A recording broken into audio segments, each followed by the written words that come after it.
Mexico, the summer of the year 1519. A traveler reaches the royal palace of the great Montezuma, bringing news which is both incredible and unsettling. The man says he's seen a mountain floating on the water which moved without ever touching land.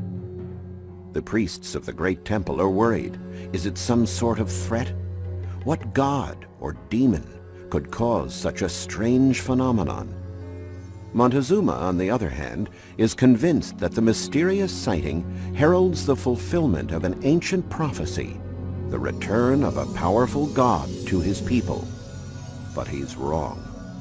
The floating mountain is about to let onto his shores treacherous men with pale skin and thick beards who've come from a land far away. And Montezuma would soon find out that the arrival of these men foreshadowed the end of the glorious and powerful Aztec Empire.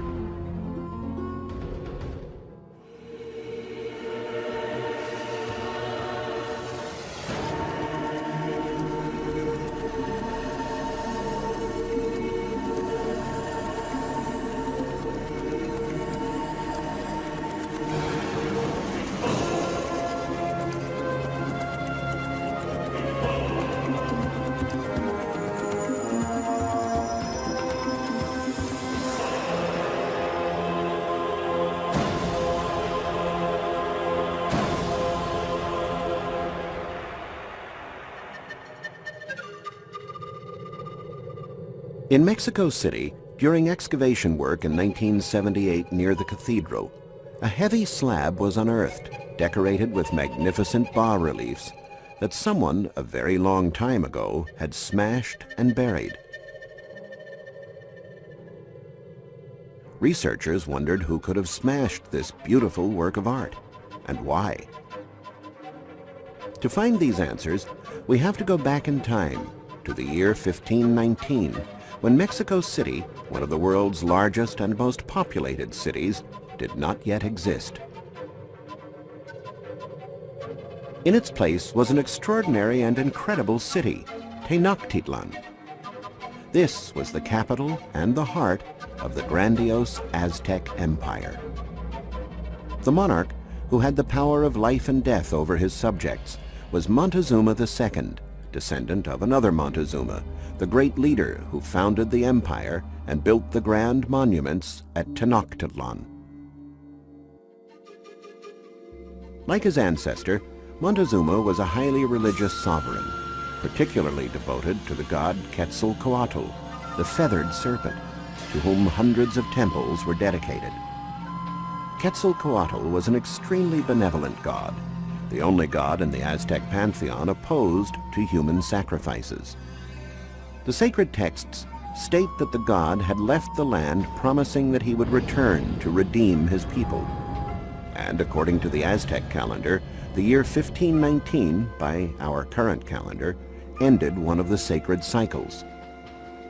This meant that Quetzalcoatl would soon return, and that's what Montezuma thought when he heard of the floating mountain on the sea. But in 1519, it was not a god that arrived, but conquistador Hernan Cortes. And the floating mountain was a Spanish galleon full of soldiers and weapons. Thinking he was a god, the Aztecs received Cortes with honors and adulation. In return, Cortes went on to destroy the Aztec capital and exterminate its population. Montezuma died, and his successor, Cuitlahuac, was forced to surrender. But how was such a rout possible? The invaders wielded devastating weapons and equipment completely unknown to the indigenous population: cannons, rifles, pistols, and horses, which proved to be formidable war machines.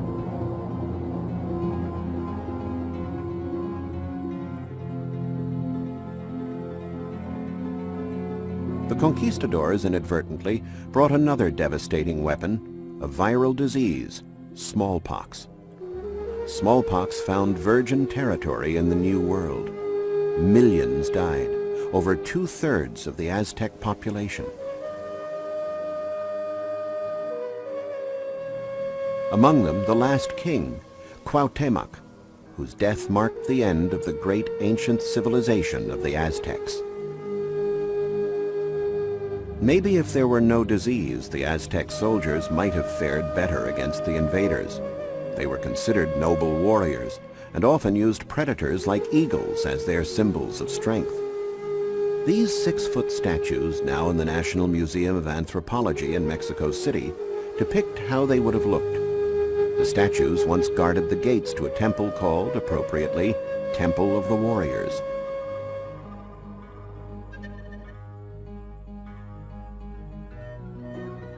Tenochtitlan was a grand city that stood in the middle of a large lake on a plateau surrounded by mountains.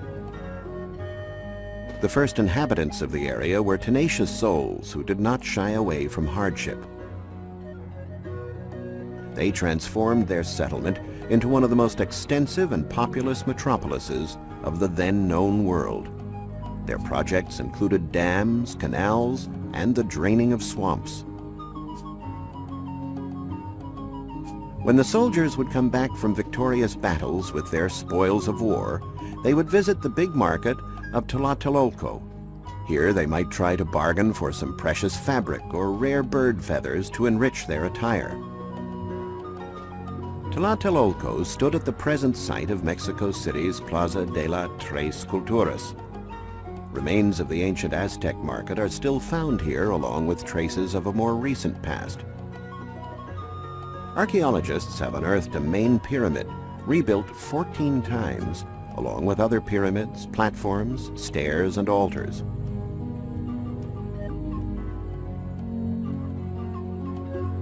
In the middle of the plaza stands the Baroque church of Santiago de Tlatelolco, and not far off, the modern-day Ministry of Foreign Affairs. Unfortunately, to build this skyscraper and the adjacent road, the pyramid of Quetzalcoatl and a minor temple dedicated to his worship were sacrificed.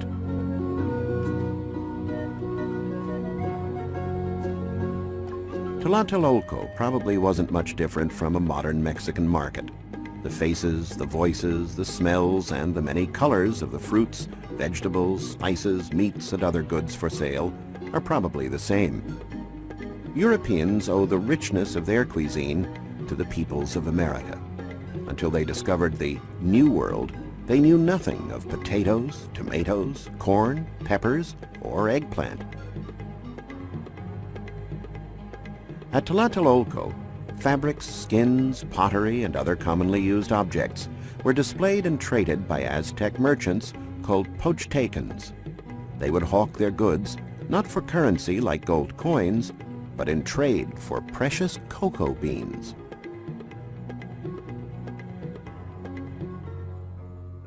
The market was the commercial heart of their world, but it was also the unfortunate theater for the last desperate resistance by the Aztecs during the siege of their capital in the year 1521.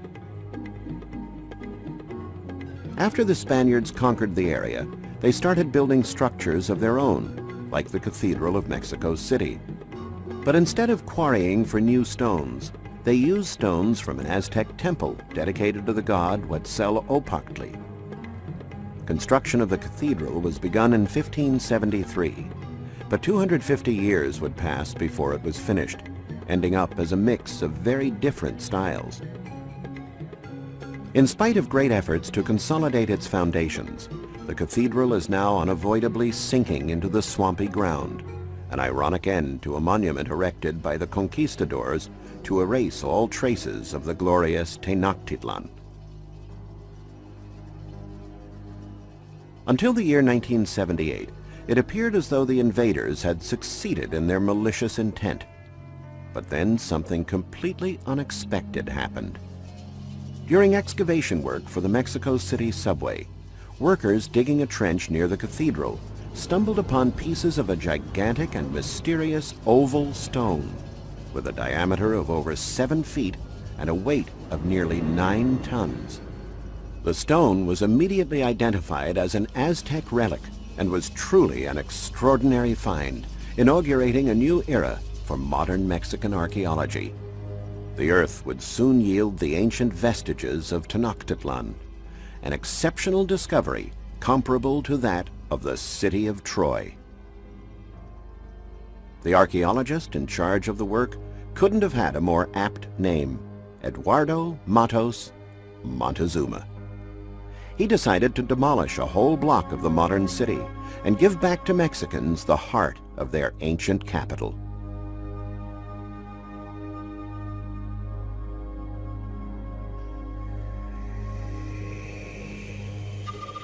From the many relics that have now been discovered, scientists are able to imagine how the magnificent ancient capital might have looked. The center of Tenochtitlan, situated between the cathedral and the Palacio Nacional on the Grand Plaza of the Zocalo, was mainly a place of worship, full of temples erected on the tops of pyramids with their characteristic steep stairways and colorful wall paintings. The city, at an elevation of over 6,500 feet, was surrounded by the lake, hills, and mountains. It was connected to the mainland by many causeways and interlaced with navigable canals. It was a great metropolis with over 1,200,000 inhabitants. The ceremonial center, Teocalli, had many temples dedicated to important gods. The most imposing was the Templo Mayor, the religious heart of Tenochtitlan, the destination for pilgrims and home for priests and divinities.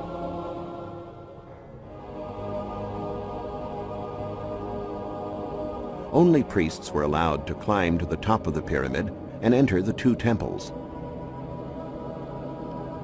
On either side of the temple there were two other sacred constructions dedicated to the gods Quetzalcoatl and Tezcatlipoca.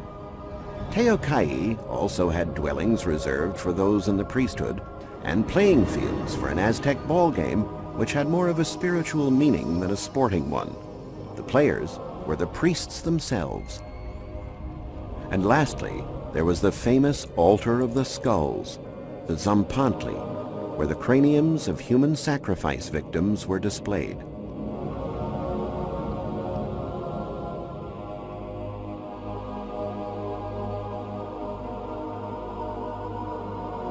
For the Aztecs, religious rites and sacrifices were a necessity, the only way to earn the benevolence of the gods.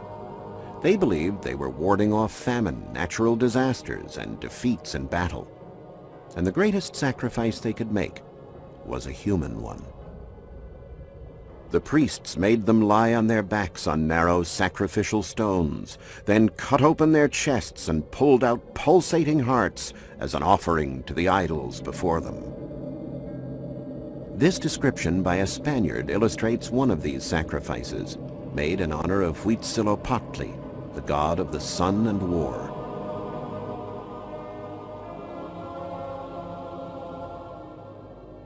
There were quite a lot of Aztec gods that demanded human sacrifices.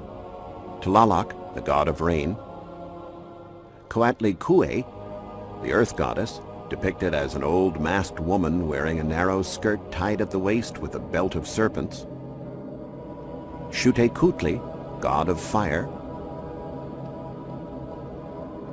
Mayahuel, goddess of inebriating beverages, especially the most popular at the time, pulque.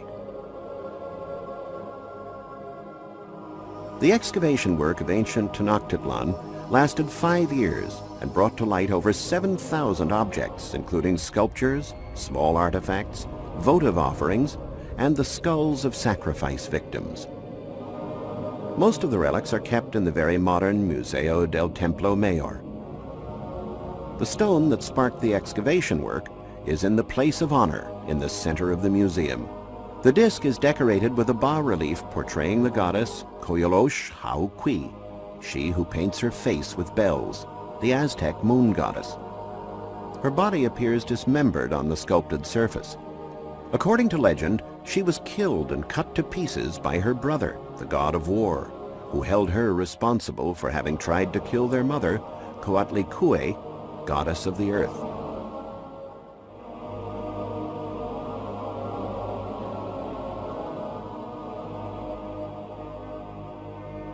Another wonderful relic in the museum, and the only one of its kind, is this terracotta statue of the bat god. a divinity of the underworld for worship of the dead.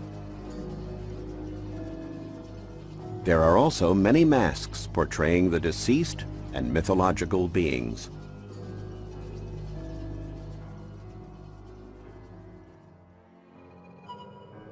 The Aztec people were filled with supernatural and mythological tales.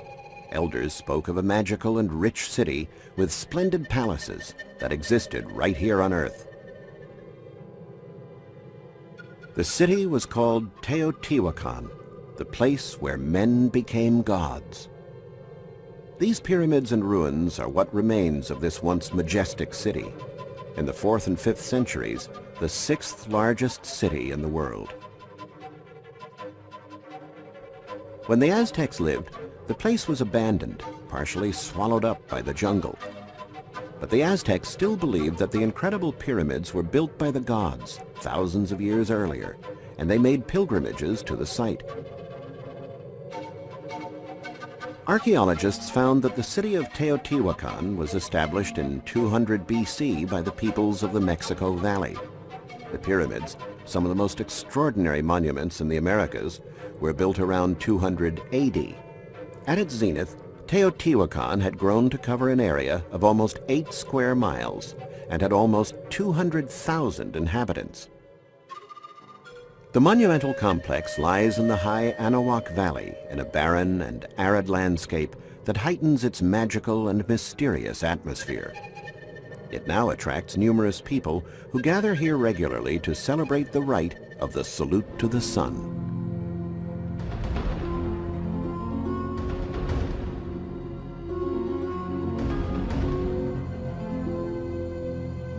The city is bisected by a grand avenue, 130 feet wide and over a mile long, that is called the Avenue of the Dead.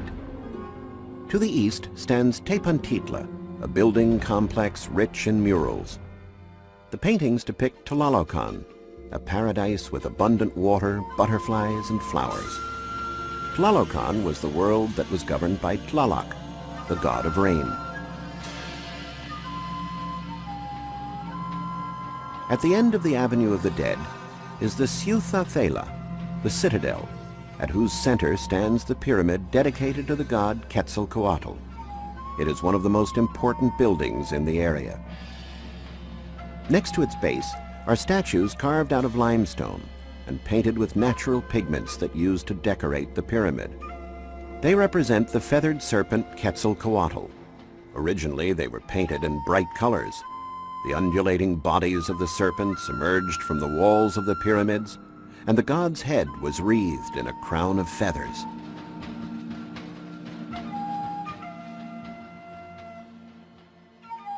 In 1986, the excavations of this Ciutadela yielded an exceptional find, a sepulchre with the skeletons of 18 priests killed during a sacrifice. Until then, it was believed that only prisoners, slaves, or enemies were sacrificed on the altars. Here was proof that the rite of sacrifice did not discriminate. The most imposing sight, however, is in the Plaza del Sol. Along with the ruins of an altar and several temples stands the Pyramid of the Sun. 230 feet tall, 740 feet long on each side of the base, it is almost as big as the Egyptian Pyramid of Cheops at Giza, one of the 7 wonders of the world. Thousands of tourists make the steep but memorable climb to the top, a perfect place to take in the majesty of the entire complex. Ancient civilizations believed that both the sun and the moon were created at this site. From here you can also see the other great pyramid of Teotihuacan, the Pyramid of the Moon. Smaller than the Sun Pyramid, it's 130 feet high with a square base measuring 460 feet on each side. Yet despite these structures that have seemed to last an eternity, no one has figured out why the city and the culture disappeared so suddenly. The end apparently came around 750 AD.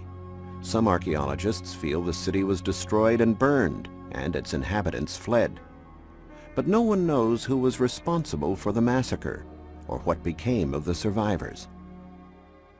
Other experts have linked the decline of Teotihuacan simply to a change in the climate, which may have caused the already dry area to become uninhabitable. But that would not explain the fires and the devastation.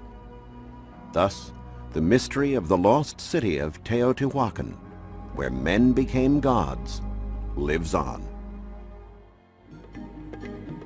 One of the most incredible finds in the history of Mexican archaeology is the Sunstone. Miraculously escaping the fury of the Spanish, it was found in 1790 in Mexico City and incorporated into the eastern facade of the cathedral. The fascinating symbols incised into this Aztec treasure placed it at the center of numerous religious events. The relic can now be seen at the National Museum of Anthropology in Mexico City, a museum that contains many testaments to the origins and the histories of the peoples who populated Central America over the course of the millennia. A beautifully sculpted monkey-shaped receptacle made of extremely fragile black obsidian, heads carved in volcanic rock with eyes and teeth made of mother of pearl and pupils of pyrite, terracotta pipes, musical instruments, and thousands of other objects from the great Aztec culture.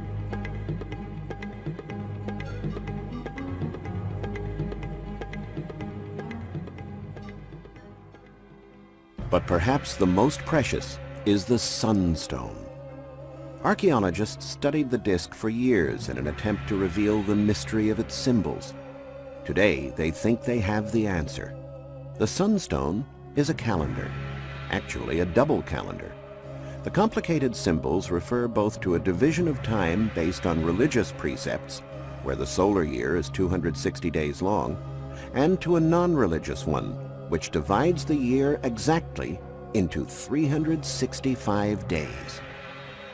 Other symbols describe the life of the planet, breaking it down into 5 solar ages, the so-called cosmogonic suns, and date the creation of the world to the 13th of August, 3114 BC, and its end to the 22nd of December, 2012.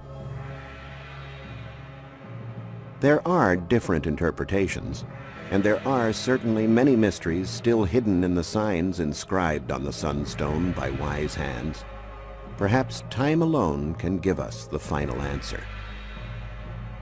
Mexico City today is one of the world's largest capitals, and unfortunately, one of the most polluted, with millions of vehicles.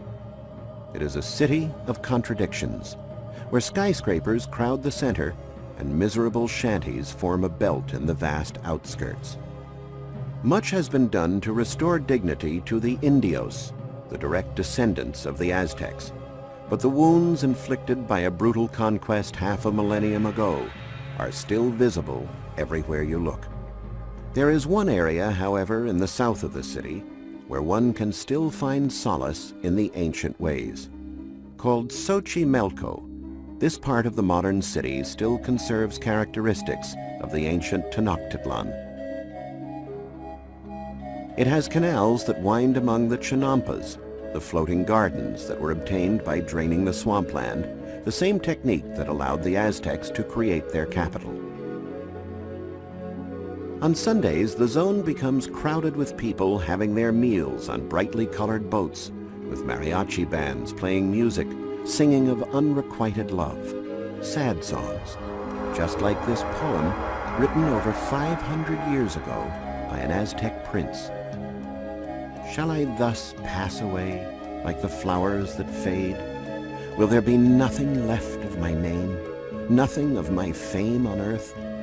Let there at least be flowers. Let there at least be song. What can my heart do? Without purpose, we passed through this world. But they did have a purpose. The Aztec warriors and the rulers who gave their lives in defense of this great civilization may indeed have felt a desperation at the end. But there is something left of their fame on earth. And the flowers are here too. But they're made of stone, and they're called pyramids. And they have the sun to crown them for all eternity.